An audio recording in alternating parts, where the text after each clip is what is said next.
Okay. Yes, Yes. yes. Yeah, visible. Yes, madam. Yes, Okay. madam. Okay. Done. Okay.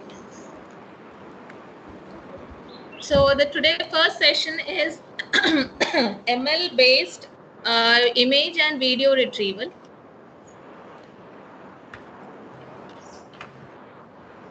So in today's topic, in the first session, we'll be covering the basics of, because I'm talking about image and video. First, we need to know what is the image. Okay, let me take this as. So we need to talk about what is image. Then we'll talk about computer vision, because we have here the videos and all. So video retrieval and so on. So then we'll talk about the artificial intelligence. What is the need of artificial intelligence? Then what are the basic ML techniques and what are the various ML techniques? Hello, ma'am.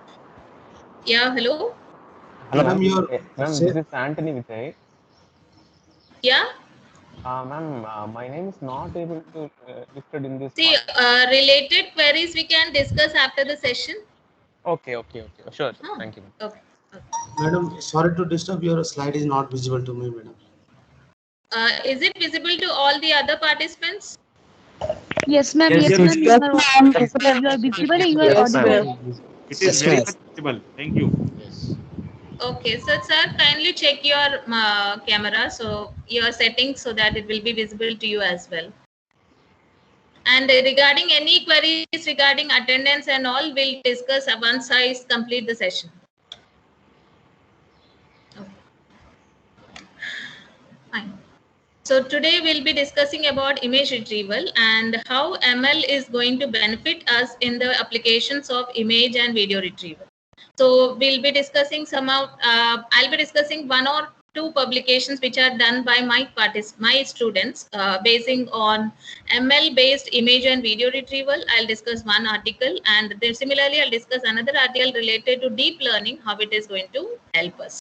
Right. So now how the accuracy can be increased using this ML techniques and deep learning techniques. So let's start with the basic, that is image. So now, as we know, most of you, I don't know whether you are from the computer vision field or not, but I'll just give a brief introduction on this. So that is, a digital image is a representation of two-dimensional image as a finite set of digital values called picture elements or pixels. So whatever image you are going to capture from the real world scenario, that is captured through an electronic medium, a camera, a phone or something, and the rays are passed. When you click on that camera, the rays are passed on to the object, and depending on the light source what is available during that period, and depending on this light source, the light reflects on the object, and accordingly the object is captured in your camera. Now, how is it stored? Now, it is stored in a form of a matrix, a two-dimensional matrix like this. Okay. Now, in this, it is going to store all your pixels. Now, what is the size of this? It completely depends on your image capacity of that camera. Now, each cell here, row and column, this is said to be a pixel. So, pixel 1, pixel 2, pixel 3, continue to pixel of the size m of the index m cross n. Right. So, like this, an image gets stored in your machine. Okay. Now, as we already know, the images can also be categorized into multiple, like a grayscale image, a color image, and differentiations of between the gray and color. Okay, so generally your black and white or gray, not even black and white. If I talk about a grayscale image, so it will look something like this. Okay, now grayscale indicates that the colors in this image are multiple, but in the shades of black and white again. Okay, now if you have only black and white, that means pure black and pure white. If you have only these two combinations, then that image is said to be binary image. Okay, otherwise if we have shades of colors like shades of white and shades of black, now it depends on how many shades you are going to have in that image. Now those shades depends on the bit capacity of that image. Like if it is an 8-bit image, that means you will have the intensities in the range of 2 power 8. So in an image, the intensities of black and white will be ranging from 0 to 255, because the value of 2 power 8 is 256. Right? Now, Since we are storing in a machine, so the values will start from 0, so end at 255. Okay, so now 0 indicates the black color and 255 indicates the white color. Now the between all the intensities differentiate about the whites and black. Okay, so from 0 the black starts pure black and then reduced black and then a shade of black and then it continues to white. Okay, now this depends exactly on how many shades you have that pure of bit image you have used. So if it is a 2 power 8 bit or 2 power 4 bit image, 2 power 16 bit image, 64 bit image, what exactly the bit size refers to, based on that your image is going to be decided. Okay, the pixels are going to be decided. Okay, now that is one category of image, and the black and white, as I already told you, the colors are fixed 0 and 1. Now another image, which is color images.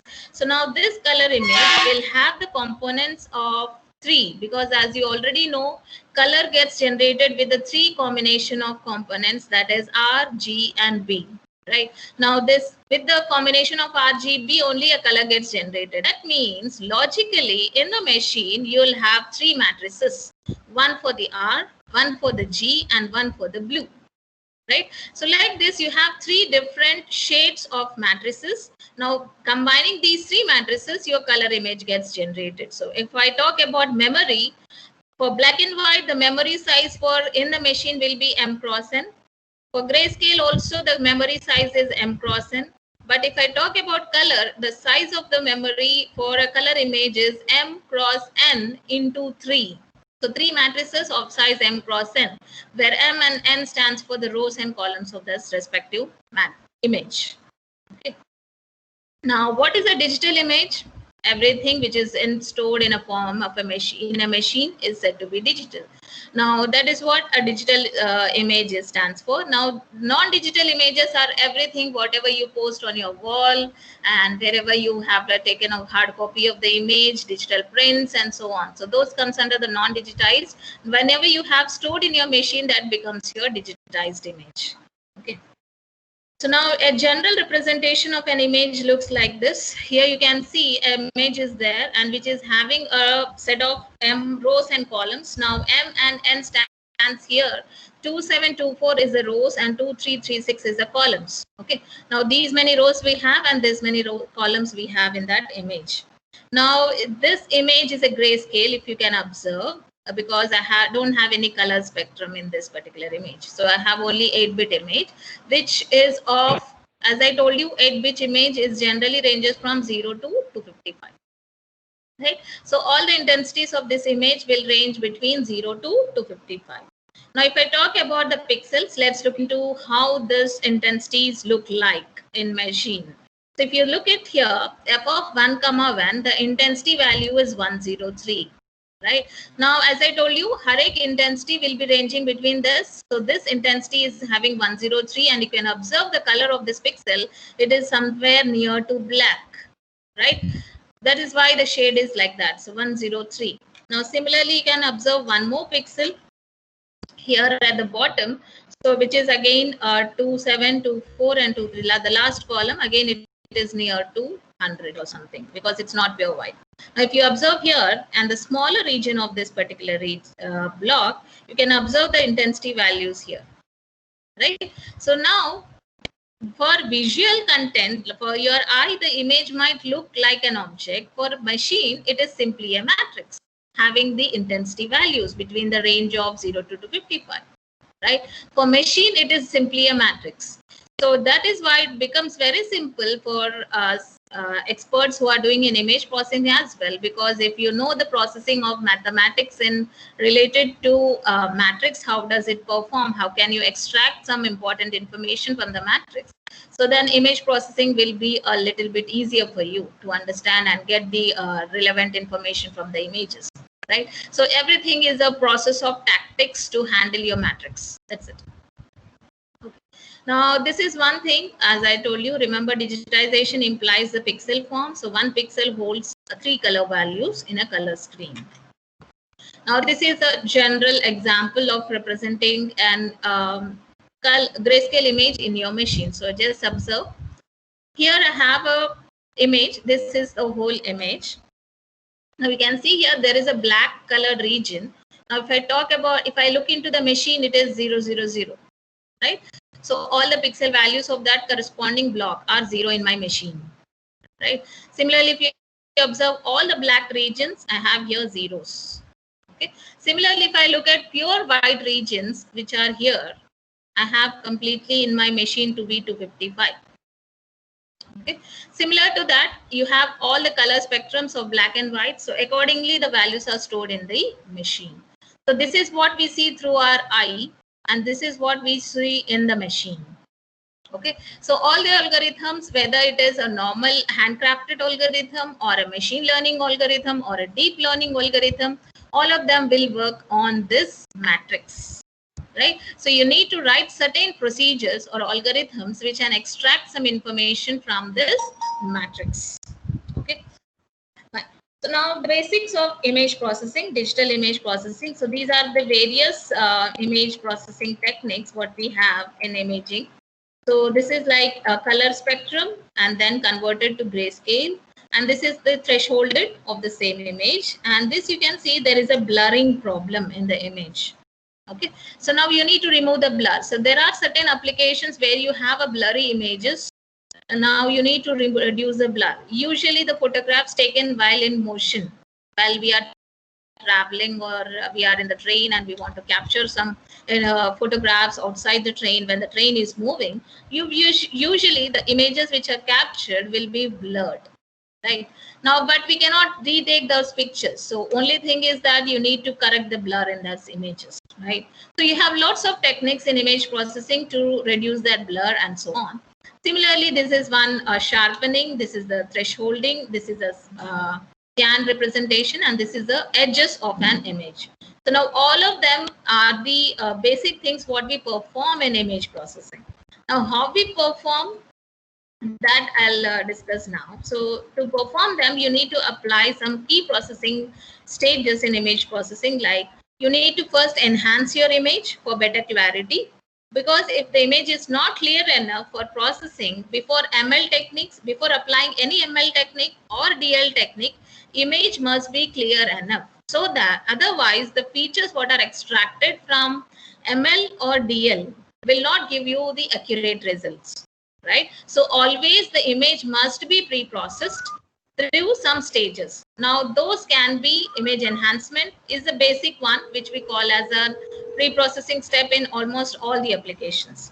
Another pre-processing step what we require is restoration. Now, restoration talks about something like if you have an image which is captured through the camera, but if it has certain distortion or noise in the image. So for example, you can see the two examples of enhancement. See, I have an image here. I have the seeds here, right? But the image is not at all clear for me to look into the content of those seeds, right? So the contents are now clear for understanding. अगर इस पे directly कोई भी ML technique apply किया या DL technique apply किया, whatever technique you apply directly, if you apply on this image, it is not going to give good results. So we apply some of the image enhancement technique and we create the image to be like this, so that the image is clear enough to extract the features from that image, right? So this is considered to be an pre-processing step. Another pre-processing step what we require in most of the applications is image restoration. Now, when I talk about restoration, see, this is the problem what you have in this image. This is a satellite image taken on some Mars, and due to this longest distance and due to some problem in the satellite, the image which is captured is having certain over bridges on that particular object, right? So now this is one cause, not because of the climatic conditions at that object or not because of the race what has been followed passed to that object. It is because of the camera what you are using. If the camera is not functioning properly, then there might be some noise introduced while taking the images, right? Now those type of noises are said to be electronic noises.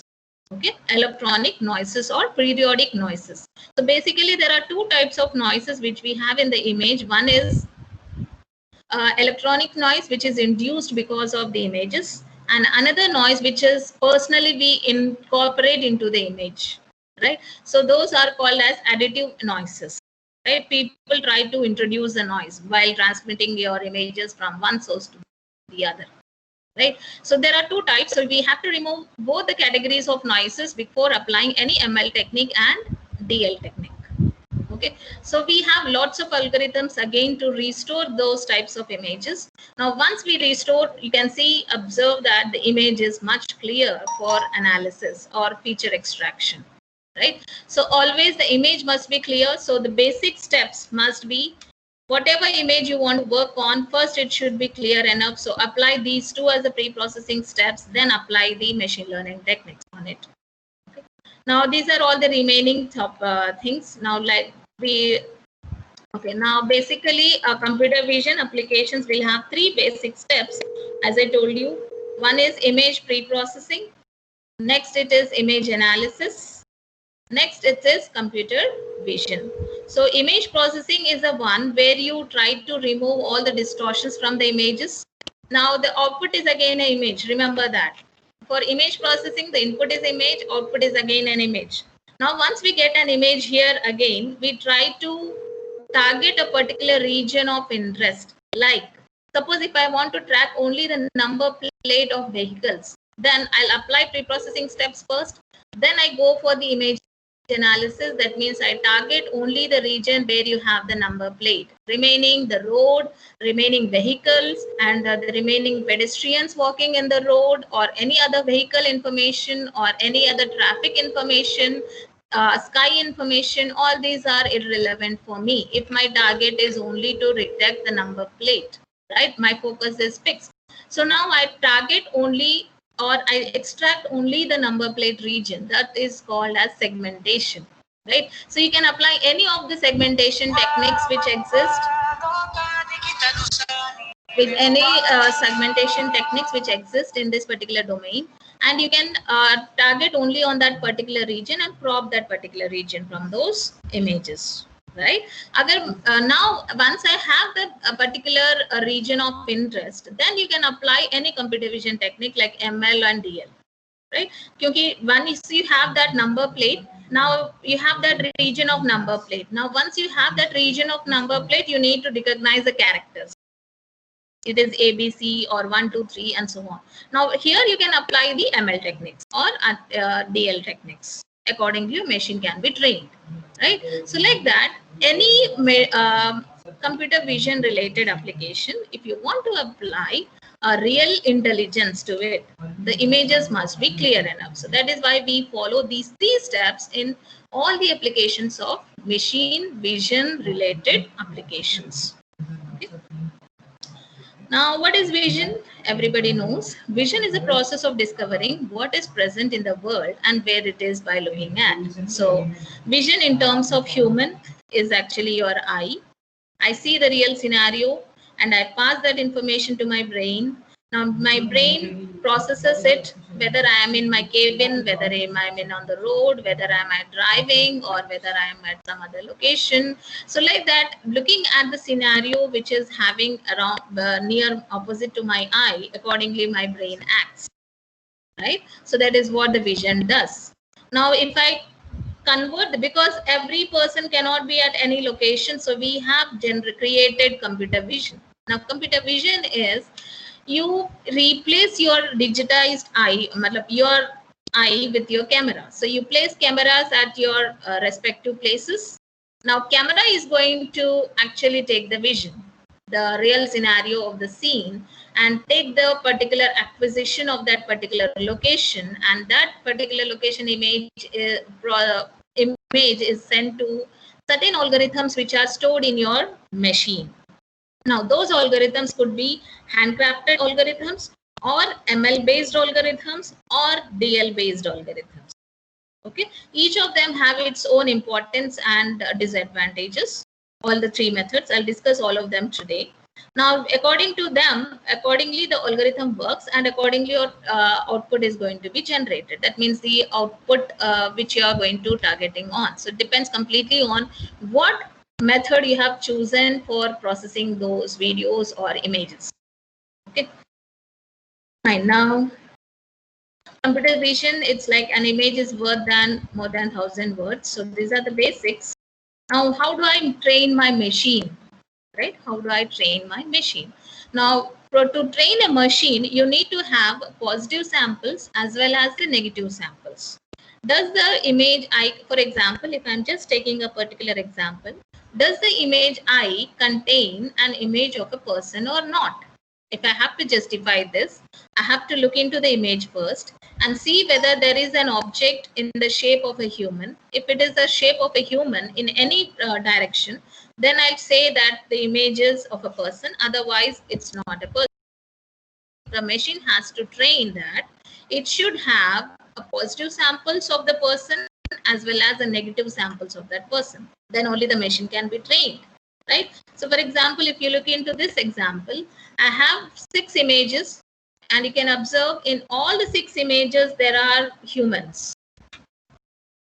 So there is a lady standing here, there is a football game going on, and some person is jumping here, and there is some person moving, and another some here in the fifth figure, some person is jumping the wall, and similarly here also. So in all the images, there is a human, but whatever the position they are, but there is a human. So now these are all treated as positive samples, right? And negative samples, you can say that where there is no human at all in those images. Right? I don't have any human in these images, right? So these are all the negative samples. So like this, the machine has to be given the positive samples and the negative samples. Then only whenever you give a query image, whether to justify or decide whether that image is having a person or not in it, then the machine can perfectly decide. Okay, so this means that you need to train your machine with positive samples as well as your negative samples. Both must be there, and it should not be in small in number, it should be in large in number. Then only the machine gives good accuracy. Now, computer vision has been started in 1927, and artificial intelligence and so on, with the co-founder of Manchester Institute of Technology. So it was the first computer vision system-based face recognition app was designed in that year. And from that year, all the applications have, most of the computer vision applications got started, and there are huge sets of softwares developed till now. You can use all of them for processing them. Okay. Now you can see here, as I told you, first image is acquired, then we apply pre-processing, then we target on a particular region of interest, whether you want to target on the face, whether you want to target on a particular number plate, or whether you want to target only on a signature, or whether you want to target on a vehicle. Okay, any application. So you apply here segmentation. Now after post segmentation, so you're going to get all the segmented results. So once you have identified your target, you need to understand that particular image, right? So pattern of that image needs to be understood. So for that, you use feature extraction and feature-based classification. So how do we do this feature extraction and how do we classify? That we'll discuss now. Now, computer vision always needs all the technologies in your current domain. That is, sensor technology is also required, basic image processing is required, graphics is also required for representation of 3D objects, machine learning techniques, and DL techniques. So now we'll look into the main agenda of this workshop, artificial intelligence. The art of creating machines that perform functions that require intelligence when performed by people. So simple thing, make your machine think like a human thinks. Okay, make your machine think like as a human thinks. If you do this, your machine is intelligent. But to make it, you need to perform lots of algorithms on that. Okay. Now, basically, artificial intelligence can be said as a human, or should be rational because of its behavior. Human should be in terms of behavior, in terms of thought, and it should be rational also. It should not be irrational, right? So the machine should think like human, think rationally, think and act rationally. This should also be the property of the machine, what you are deciding. and think exactly like how human thinks in that particular scenario. Now, if you incorporate these properties, then it is an artificially intelligent machine. Okay. So now every artificially intelligent machine should have a natural language processing as well as knowledge representation should also be there, because you extract the features from that and you have to represent it correctly. Otherwise, you cannot prepare your machine which exactly classifies your data. Similarly, automated reasoning should exist, and machine learning techniques will give the better understanding of feature extraction. Okay. So now if you simply look at the overview of artificial intelligence in short, the thing is that I have an artificially intelligent machine. It could be a software also. It is not always a robot. It can be a normal software which acts intelligently. Okay. Now I have one software or a robot which takes the real-time scenario, sensors data, or the images or the videos. Now this machine will look into the scenario of the sensors and the data and the images, videos, and accordingly it is going to act. That means it can take an action, it can move, it can text, or it can run. Right? So this is the input. Based on the input, it does certain processing and then it takes the action. Right? Now to do this processing, you have multiple ways. Now those multiple ways are simply or broadly classified into these. We can see in this three that artificial intelligence means any intelligence which enables to mimic a human being. Right? It is an artificial. General artificial definition is to mimic the personality of a human. Right? Now to make it mimic, you need to have lots of data. As I told you, training sample data, positive data and negative data. You should have all this data with you. Otherwise, your machine cannot learn. Intelligence can be acquired only when you make your machine think or learn. Right? So that means your machine should be learned on lots of data. Right? For example, just if even when we are children, to learn the character A, it took around 3 months or 6 months to learn the character A, to recognize A as A itself. Right? We have trained our neurons or brains in such a way that to recognize this A, we have written multiple times on with a chalk and so on. Right? With a pen and a chalk. So we have trained our brain to learn the character A. Right? Similarly, your machine needs also a training on lots of data, whether to classify it as a positive or whether it has to classify to a negative.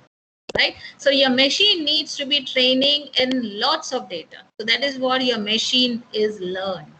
Right? AI technique to give computers the ability to learn without being explicitly programmed to do it. Right? So you need to make your machine learn. So you need to have lots of samples of A, lots of samples of B, lots of samples of C, and so on, if your system is for character recognition. Right? So that is what the machine learning plays an important role in artificial intelligence. Right? Now, suppose I have all the samples of artificial intelligence, like all the samples of AI, machine learning techniques. I have all the characters of A, B, C, D, E, F, and so on. Now, what is the requirement of deep learning in that? Right? Now, the deep learning in the sense that, so unlike machine learning, what it does, it takes images and it will train the machine only at once. It will take the features only once. Machine learning algorithms, they take features only once. Right? And based on any algorithm, it takes the features at once and it will train your machine accordingly. But the deep learning indicates your image one. Suppose if I have one image, now from that one image, it will take multiple features rather than one feature. Okay, with the orientation of horizontal, vertical, diagonal, is tarah se, you rotate your image and all. So deep learning will take multiple features from that same object so that the accuracy of your machine increases. Okay, so for example, if you observe here, the machine learning technique, I have an input. I have to simply decide whether it is a car or not a car. Okay. Now I have my machine which takes a picture extraction. You can see, and everybody knows that if I am talking about learning, you should have neurons. That means neurons in the sense that you should use neural networks, right? So here you have a neural networks for classification. So I have a feature extraction and a neural network classifier. And then you can observe that there are only 3 layers of neurons, and I'm deciding whether that is a car or not a car. Okay. Now what happens in deep learning is I combine, suppose this is one layer, layer 1, layer 2, layer 3. If I'm taking this as whole as one layer, layer 1. Now first I'll extract the features from one layer, then I'll have again an image.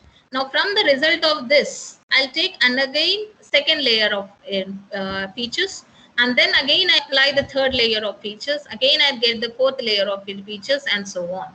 So that is what the term relates to deep learning.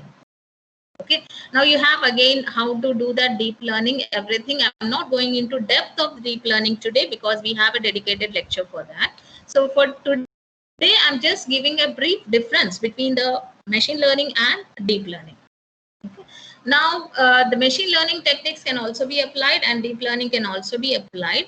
It's actually a subset of machine learning. Deep learning is a subset of machine learning. If you observe this particular figure, it shows AI is a superset and ML is a subset and deep learning is a further subset of this. So, but most of the accuracies are achieved with deep learning techniques. Okay. Now we'll see some of the ML techniques. Types of ML techniques are basically categorized into supervised, unsupervised, and reinforcement. Okay. ML techniques are divided into these 3, where supervised learning techniques are said to be the classification approaches and the regression approaches. Classification and regression. All these approaches comes under the supervised. Now, supervised indicates something we know about the class. If you know about the features of the class differentiation, then we can use supervised learning methods. Now, unsupervised learning methods are applied when you don't know anything about the feature set, right? So here you can see the clustering approach. So depending on the relative property similarity of the particular features, the grouping can be done. So for example, if I have here a particular set of data, if I have to classify this particular or cluster this particular data, by looking at this, I can say there are 2 clusters, right?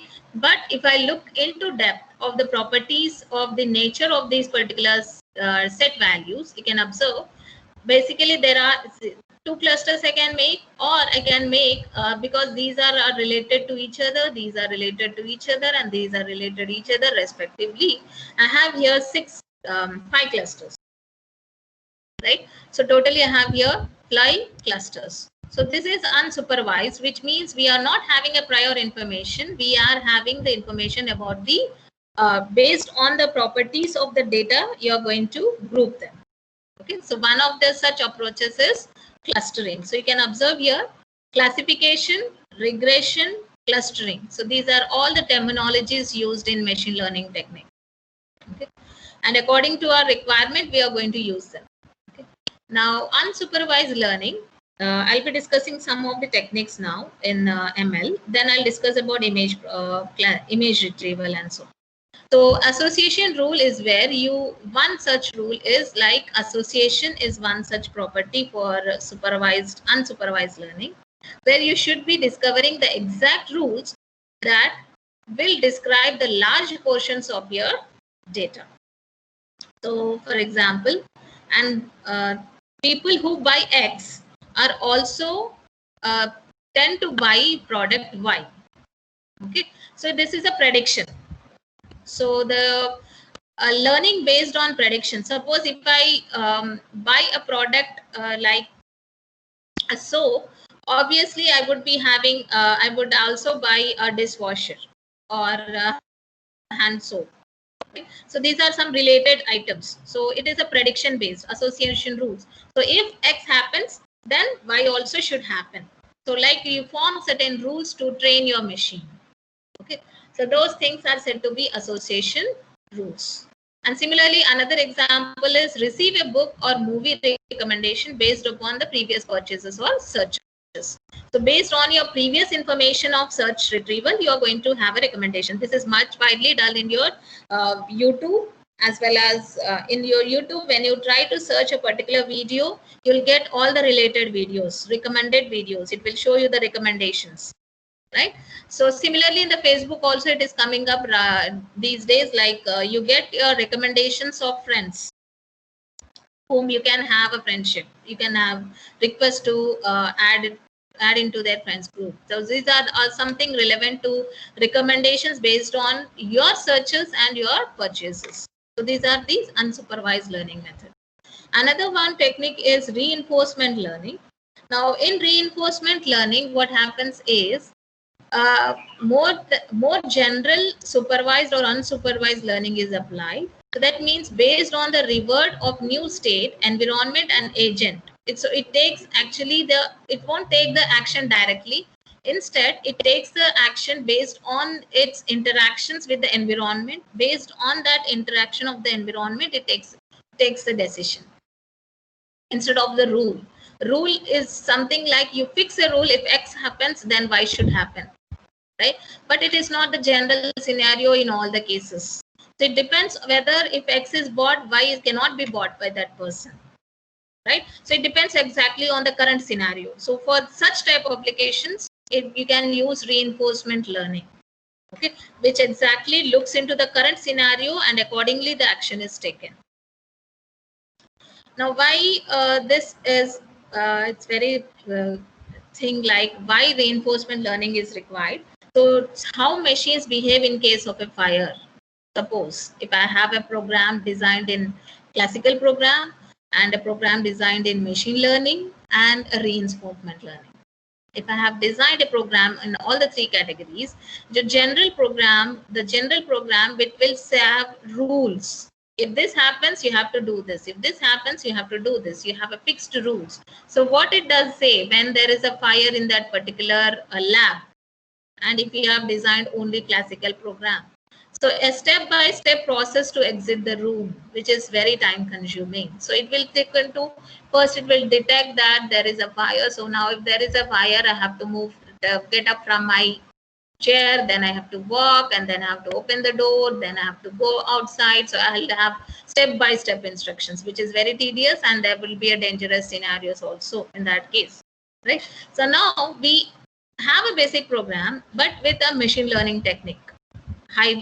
Incorporating it with the machine learning technique. Then I can just classify that there is a fire and go out. Okay, so machine learning will decide whether there is a fire or not, right? It is a classification. Machine is learned to decide whether there is a fire or not a fire. Now, if it is a fire, you have to jump from the room. If there is no fire, you can work on it, right? So this is a classification. It has done a classification rule in machine learning. Okay. Now, again, there is a problem here in the machine learning. So if I apply reinforcement learning, then just leave the room because there is a fire and you have to save your life. So this is not done in machine learning, right? So reinforcement learning gives much more better results in achieving your outputs. Japan is already excellent in these areas. But India is very special. Okay, somebody mic is on, please off it. I need to describe about the okay, reinforcement learning. You have 12 days beyond that 120 billion. They are about 120, adding about 5 to 6 annually to the stock. Actually, it was told that India is so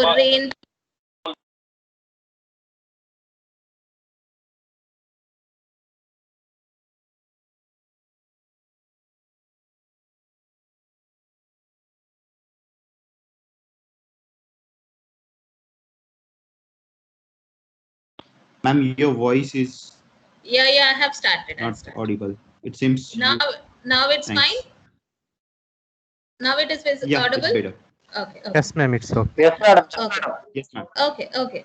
So reinforcement learning not only classifies that there is a fire, it will also say that you have to save your life, so leave the room immediately. So because it is based on the scenario, what is currently happening in that particular room, it is going to decide accordingly and give you the information about the environment also, right? So like this, you can incorporate either normal programming or machine learning technique or reinforcement learning according to your application requirements, right? The best one is a reinforcement learning for robotic designs, and which are especially crucial in decision making. There you can use always reinforcement learning. But for general applications, you can go stop at ML techniques itself, machine learning based. And if you are not even concerned with making your machine to learn and just simply decide whether it is yes or no, then you can go for classical programming, right? I can't say that this is better, this is good, this is bad, but it exactly depends on what type of application you are targeting on, right? So based on that only you have to decide which machine learning technique you have to apt for your software. Okay.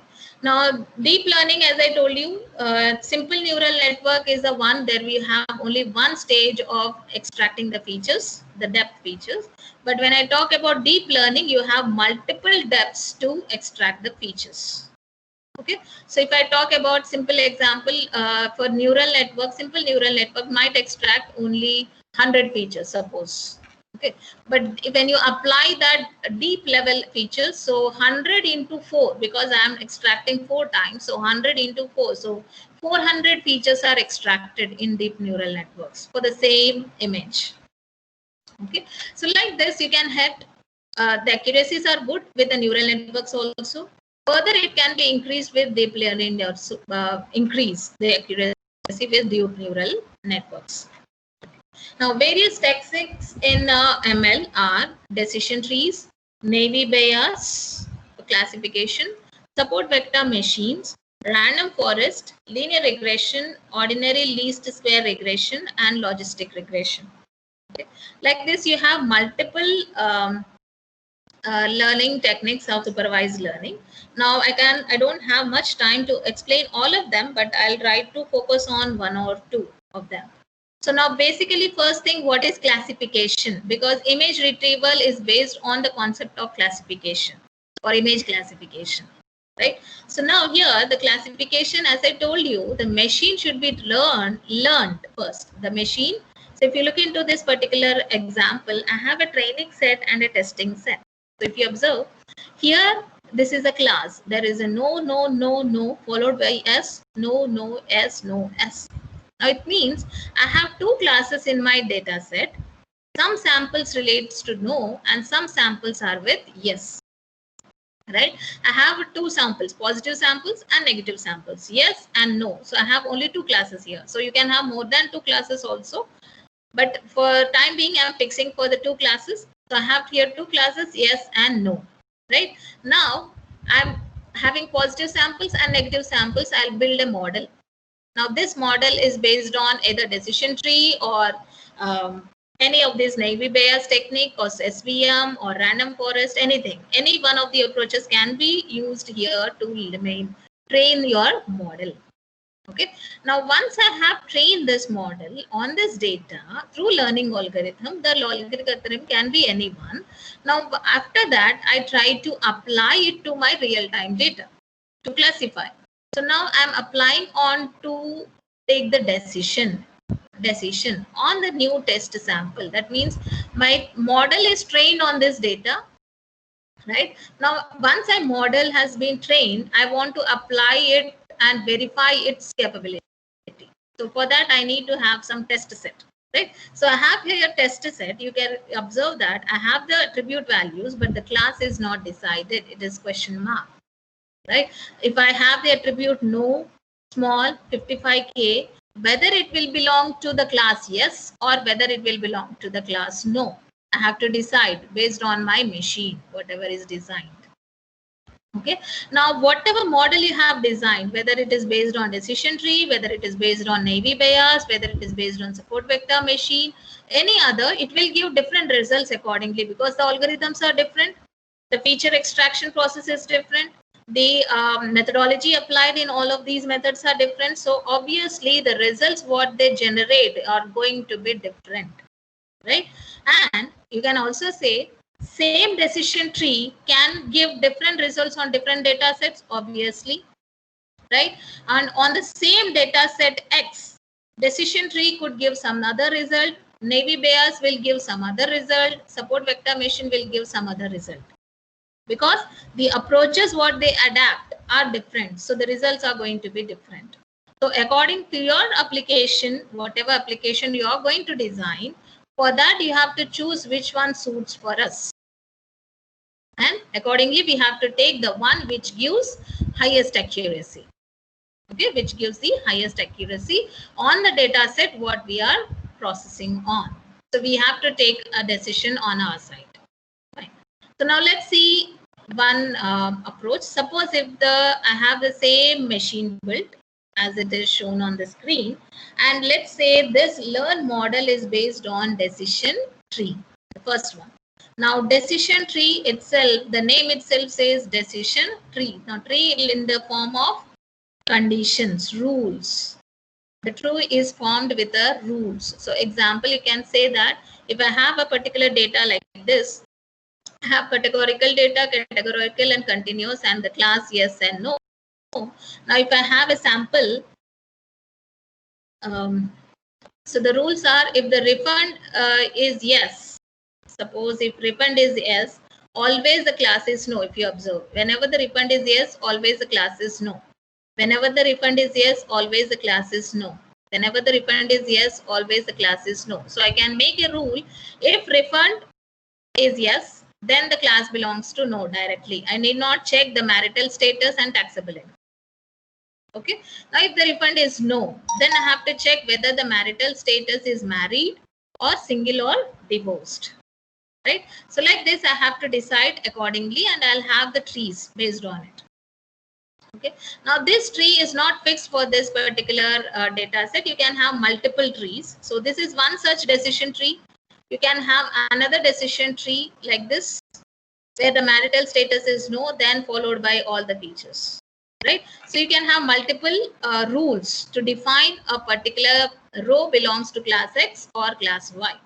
So like this, you can have multiple trees generated for classifying your sample into class X or class Y. Okay, so this is one example of ML technique. Now, decision tree will, as I told you, this is the data what you have to be tested on this sample. Now, this will decide, see, let's take one sample of test data, no, married, and yes. Okay, refund status is no.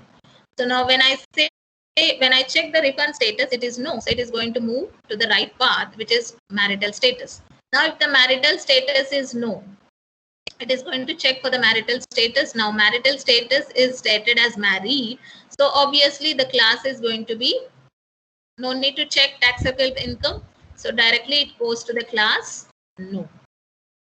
Okay, so this is one such approach to classify your data. When your data is in the form of rows and columns, and whether it can be a numeric or alphanumeric. For both the type of data, this particular ML technique applies. Now, another approach what we can use in ML techniques is Bayesian classifier. Now, this works completely based on the properties, probabilities of the data. What is the probabilities and so on. So, I'm taking the same set of example again. Now, if you look into here, we find out the probabilities of all the classes like NC by N, probability of yes and probability of no. If you just look at, I have total 10 samples, 10 rows, out of which only 3 are yeses. Okay, so 3 out of 10 are belonging to the class yes, and 7 out of 10 are belonging to no. So the probability of yes is 3 by 10, the probability of no is 7 by 10. So like this, I have to find out the probability for each and every column attribute. Okay, now let's say we have found all such probabilities. So probability of refund, probability of marital status, and so on. Okay, and for numerical values, you need to find the mean and variance. for numerical values. So for numerical values, we found mean and variances. For you can see for taxable income, for no, we have a mean and standard deviation. For class yes, we can again have a mean and variance. So like this, we can find a new class when we get. So suppose if I have a query to be refund is no, married is the status, and then income is 120. Classify whether it belongs to cheater yes or cheater no. Right? So to find that, first you need to find the probability of lying this new sample into yes, probability of this new sample to be lying in no. Right? Now, which of both of them is higher, you need to classify into that. Okay. For example, for the same thing, let's say this X tuple belongs to the probability class no. What is the probability of X lying in the probability no? Right? So then we have to find refund be no, refund should also be no, married should also be no, income class should also be in no. So we already calculated the probabilities. So just multiply all of them. So we got some value to be 0.0024. Right? Similarly, for X belonging to the Y class, yes class, so we got the probability to be 0. So you can say that because comparing these two, the class higher probability is for class no, not for the yes. Right? So that means this tuple, when it has these three features, it is belonging to the class no. Okay. So like this, you can decide the results using a Bayesian classifier, which purely works on probability. We have seen one more algorithm also, which is decision trees, which works on the rules, right? So like this, each SVM does a different approach. Okay. Similarly, other classifiers will use a different approach. So like this, all the ML based techniques can classify your data to the positive or to the negative based on their respective algorithm properties. So like this, you can find out the decisions on supervised approaches. Okay, so these are the two examples, unsupervised. And similarly, if I talk about unsupervised learning, I'll just talk about one algorithm in this, which is k-means. Okay, most of you might be knowing about the k-means. So k-means algorithm is used to classify, group your data in such a way that the properties or values within the group are similar and the values of outside the group are dissimilar. Right? So it will start with a simple concept. It will choose initially a random k values. Okay, random k values, and it will try to identify the distance between this first one with the all the values of the remaining. That means k. Okay, let's say this k is taken a distance between all the values, all n values. Now, which are all near to k are grouped into one class. So these are near to k. So these are all grouped into one class. Similarly, these are near to k2. So these are grouped into class 2. Similarly, k3 is belonging to near to this particular class group of values. So these are grouped into one class. So now you can observe all these are in one group. These are in another group. These are in the other group. So now we got three groups for k1, k2, k3. But this is not the end of the process. You need to repeat this process and multiple times so that you get the right groups in the result. Okay, one iteration is not will not give the right justification of conclusion. So you need to apply it for multiple iterations. So I'll repeat this process again with the mean of this value. That means if I have to repeat, I should get new k1, new k2, new k3. Right? So that can be identified by taking the mean of this all green colored values, because they are all belonging to the first group. Right? So I take the mean of all these groups and I shift my mean or k1 to the center of this particular group. Same in the case for k2, same in the case for k3. Right? Now here I can say there are two approaches for k-means and k-medioids. There are two approaches of clustering, k-means and k-medioids. So means is a term given because number of clusters stands for the k, and mean stands because we are updating the center value based on the mean of that group. That is why the name stands for k-means. Okay. Similarly, K-medioids is also applied, where again K stands for the number of clusters, but medioids, as it said, mid value. So we take the mid of all the values instead of taking the mean, right? So if you apply that technique, then it is K-medioids. Otherwise, if it is a K-means. So both of the techniques can be applied. So finally, by after multiple iterations, it is moving and moving. The center is moving towards the K is moving more towards the center of that particular group, if you observe, right? So like this, it has fixed in the center at the final iteration at step 5. Now, this is one group, this is a second group, and this is a third group, right? So like this, the K means identifies the properties of those particular cells or rows, and it tries to group them in a different, according to their properties, it tries to group them. Okay, so that is the K-means done for learning, for making the machine learn. Okay. So now coming to the image and video. So what all I have discussed, those are the ML techniques what exist, right? I didn't talk about the DL techniques at all, because DL techniques are much wider, like AlexNet and GoogleNet and so on. So I'm not going to in that depth of deep learning techniques, but I'll just have given the introduction of ML based techniques and then how we can apply them on the image retrieval. Now, image retrieval is basically something like you have lots of images in your server. Now I want to target only on such like in Google search, when you type dog images, so you're going to get all the dog images, right? So that is image retrieval, right? Text search by text, right? Or you can have you have one more option to retrieve the images also, like you just drag and drop an image into the Google search, and it will search according to the contents of the image what you have given as an input, right? So based on that, you are going to get the images from that particular Google search, right? So like this, I have thousands of images on my data set. Now, these images can be of art, can be of medical, can be of satellite, and in any general. So you have thousands of images. Now those can be searched either in basically in two ways. One is text-based search, another one is content-based search. Okay, text-based search is a general. You just type the name of the dog, you're going to get the images related to that particular dog. Another one is I'm specific a particular to a dog, but I cannot describe. So I can give the input itself as the image of a dog, so that I'll get all the dog images relevant to that, right? So for example,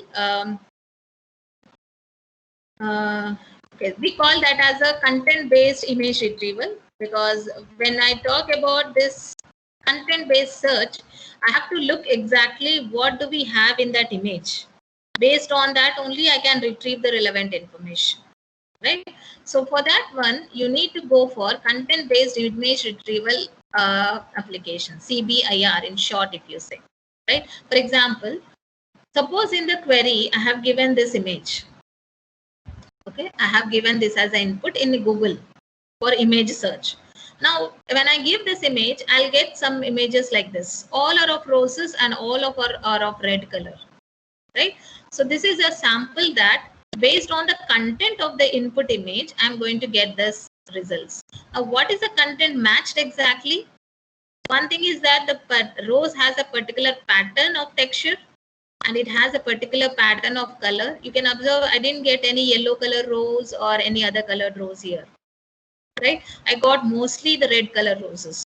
That means it has matched with the exact content. C is the main stressed one. The content is searched, right? Content of this can be extracted multiple ways. Now, content of this image needs to be extracted. Feature extraction is said to be.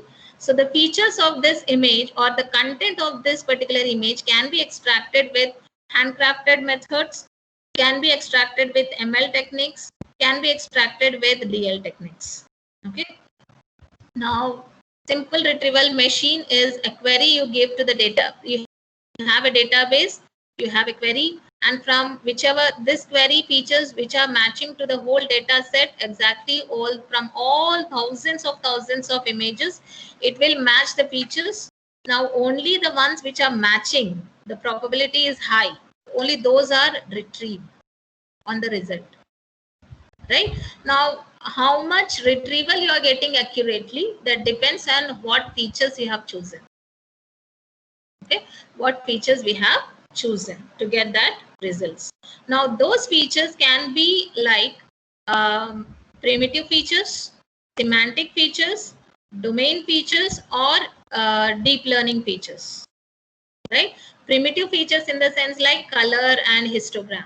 If I talk about only a color and histogram of the images, semantic features in the sense that color layout, texture of those images, and so. If I talk about the textures and so, then it comes to the semantic features. Similarly, the domain features are face recognition. So you have a particular points for the face. Suppose if I have a number plate, then you have a particular character positioning. Right, so like this you have domain specific features. So now these features can also be extracted with the deep learning, machine learning techniques also. So now this is the one most important property in increasing your accuracy. So whether you choose this one, whether you choose primitive, or whether you choose semantic, or whether you choose deep learning, so accordingly the results are going to be varied. Okay, now suppose if I take only color features, you can observe I have an input query to be a car of red color, but you can observe I have got misclassification result. I have got the misclassified results because I concentrated only primitive feature called color. So I have only, I have got here other results which are not relevant to my query, which is a frog and a bus. Right? So only primitive colors or primitive features cannot give you the better results. That is one drawback of this approach. And the second approach is texture, as I told you, right? Second property through which you can retrieve your results. So texture, if I use, you can see that I have a query image texture, and these are some of the sample images which are retrieved. Right? So if you look into this, some are relevant for me. So like if I look only to the shape, this is relevant, this is relevant, this is relevant, but this is irrelevant. This image is irrelevant. This image is irrelevant. This image is irrelevant. So now I'm getting irrelevant information also when I use only texture features. Right? So only texture cannot work, only primitive colors work for better accuracy. So only shape will also not work, because you can see that if I use only the shape of the object, I'm getting different shapes of as a result.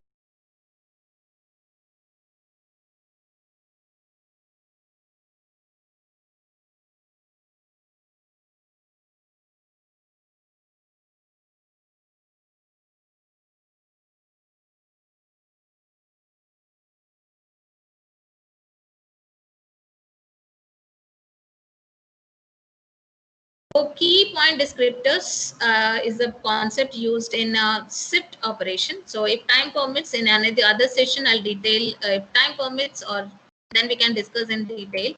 But today's lecture is mainly focused on ML techniques. So this is, I'll be focusing on only ML and its result. So this is how the SIFT works.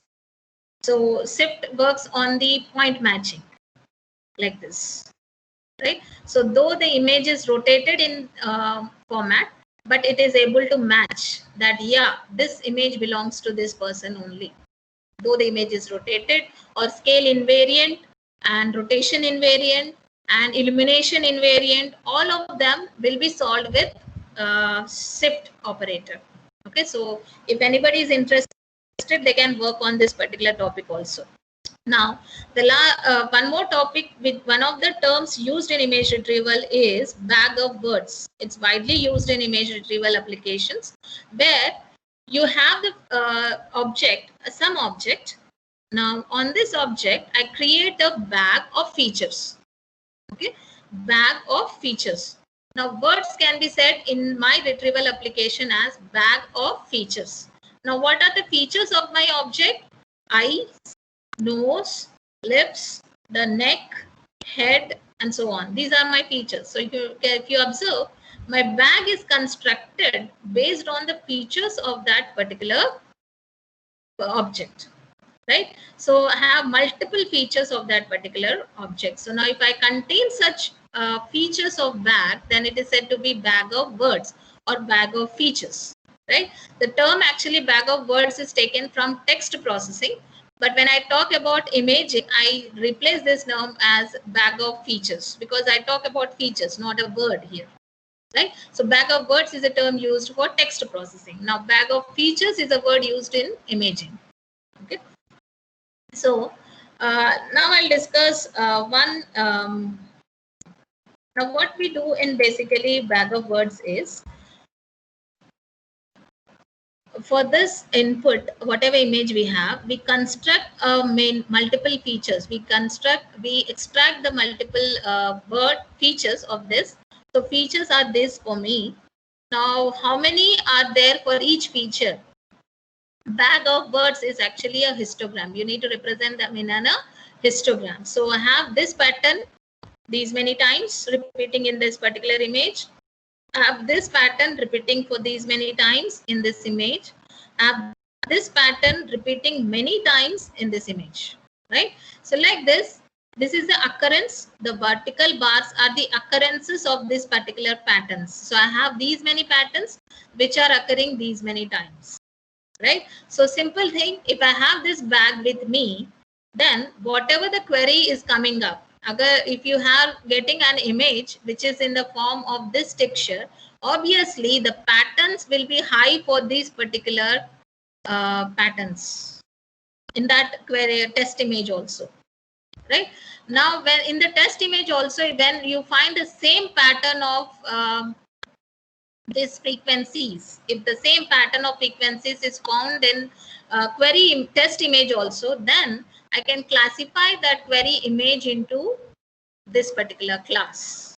Else I'll go for a face or for a car or any other class which I have in my data set, right? So like this, bag of words helps us in image retrieval system. So for example, you can say for faces, I have a particular bag of word which has a unique pattern like this. For a bicycle, I have these features which has a different pattern of feature frequencies.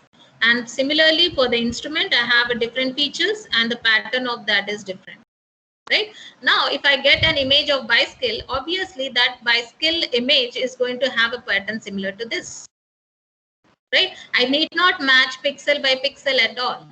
I can directly match with this frequency histogram, right? So now this frequency histogram is my bag of words, right? Bag of words. Now I have like that bag of words constructed for faces. I have a bag of words constructed for bicycle. I have bag of words constructed for this instrument, right? Now if I have to apply for image or video, say video is a part of the image. So whatever techniques we apply on image, the same thing can be applied for an n sets of images of a video, right? Simply the complexity increases there, right? So if you understand the image classification, then video classification can also be opted in the similar pattern, right? So like this, I have 1000 histogram bag of words for face, 1000 bag of words for bicycle, 1000 bag of words for the instrument, right? Now we have like this, then I have to classify. So for classification, I can use the ML techniques, right? ML techniques. So I have a sunflower, I have extracted the features, I have applied the clustering, I have constructed bag of words, right? Once a bag of words is constructed, I can apply any ML technique like decision tree. Here I can apply decision tree, support vector machine, or any other technique which is suitable for it, and then I can classify accordingly. That means the query image belongs to the flower, right? So like this, we can apply this ML techniques in image retrieval application.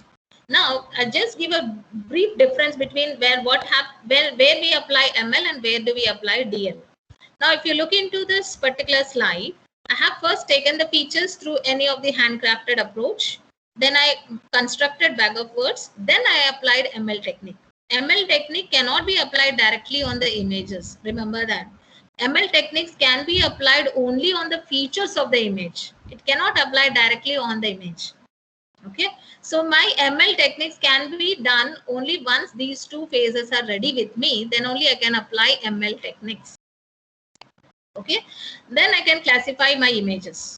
But if I talk about deep learning techniques, I'll apply directly on the images. I don't have to write a separate block for this, separate block for clustering and classification. Now these three are clubbed into one block in the deep learning, where the deep learning does feature extraction. It has the class grouping all these features, and then it has a layer to classify also. Right, so these three are clubbed into one block, which is deep neural network. So you need not do these three blocks individually when you apply deep learning techniques. Okay, so like this, you can apply machine learning techniques as well as the deep learning techniques for the same application, and the results will be different. So let me talk about, within 5 minutes, I'll wind up discussing about two articles which my students have published in this domain. So one is the article named An Artificial Image Classification Using Bag of Words Based on Surf and Texture Features. So now you can, by looking at the name, if you have understood the concept what I applied here in this particular scenario, you can say that I didn't apply deep learning technique, I applied only machine learning technique. So that means I have extracted the features using surf, then I clustered the features using bag of words, then I applied SVM here. Okay, so in this paper, this particular article, we applied surf for extraction of features and texture properties for extracting the features. Then we applied bag of words construction. On the bag of words, I applied ML technique called SVM. Okay, support vector machine. Now, what will be the result if I apply such approach? So this is a complete flow chart of the same. Now, if I applied such results, you can see the accuracy with only texture on SVM, I got 82%. Okay. Similarly, only surf, if I have taken the features only through surf, then I got 88%. Similarly, when I used surf and texture together, the feature extraction I have combined. It's a fusion of features between surf and texture. Then I got the highest accuracy, 94, and these all accuracies are through the classifier model support vector machines. Okay, support vector machines. I got 94% accurate. Right, now let's see this on the same data set, what happens if I apply deep neural networks for same image classification. Right, on the same image classification, instead of normal ML technique and normal feature extraction technique, what if I replace all the three blocks with a deep neural network? So you can see here there is another article doing that work, evolving deep neural networks for efficient image classification, which is published in 2020. So now you can observe here, I have the data. Actually, this is for the sample, but this model was tested on images also, the images which are used in the previous article. Right. So now directly the images given to the pre-processing set. As I told you initially, all the images needs to be pre-processed to remove the distortion and to remove the illumination effect. Right. So we pre-processed, and directly we have given those pre-processed images to convolution neural network, CNNs. Right. CNNs. So we didn't had any here feature extraction block, we don't have any clustering block and so on. So directly the pre-processed images are given to neural networks. The neural networks will extract the features, will relate them, and then it will classify. Right. So I have a trained model. Now on this trained model, I'm testing the test sample. Right. Now what happens if I do the same image, if I have replaced that model with a neural network, you can observe. So these are all the different models, different neural network models. As I told you, there are multiple neural network models, AlexNet, GoogleNet, ResNet, right? So I have like this many other models. So you can choose any of the models, or you can compare the multiple models also. So in this, we have compared around 3 models. of deep neural networks, and you can observe the results are much better in comparison to normal feature extraction and applying an ML on it. Instead of that, if you directly apply a deep neural network, you are going to get much better results. So if you see on Cypher's 10 data set, it is online available free data set, you can observe that the accuracy is 79. And MNIST data set, the accuracy is 99.42. Okay, this is the result of MNIST data set, and this is the result of Cypher data set. Similarly, have another data set result, Fashion and SVHN. So you can observe it is 95% 9, 92% 25, and 99.42.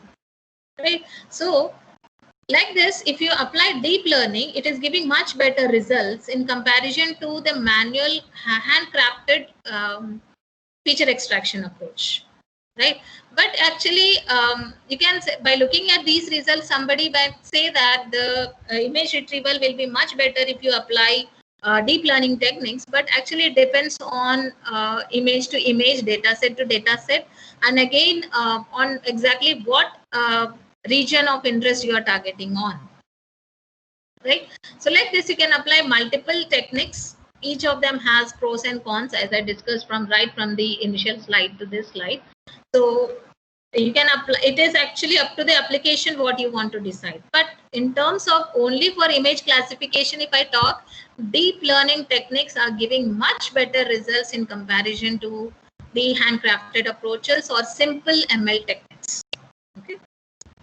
So this is a conclusion for this first lecture, that we have discussed about ML and then DL, and how we can use those two techniques in image retrieval and video retrieval. And thanks for listening with the patience. So if you have any queries, you can ask me now for 5 minutes.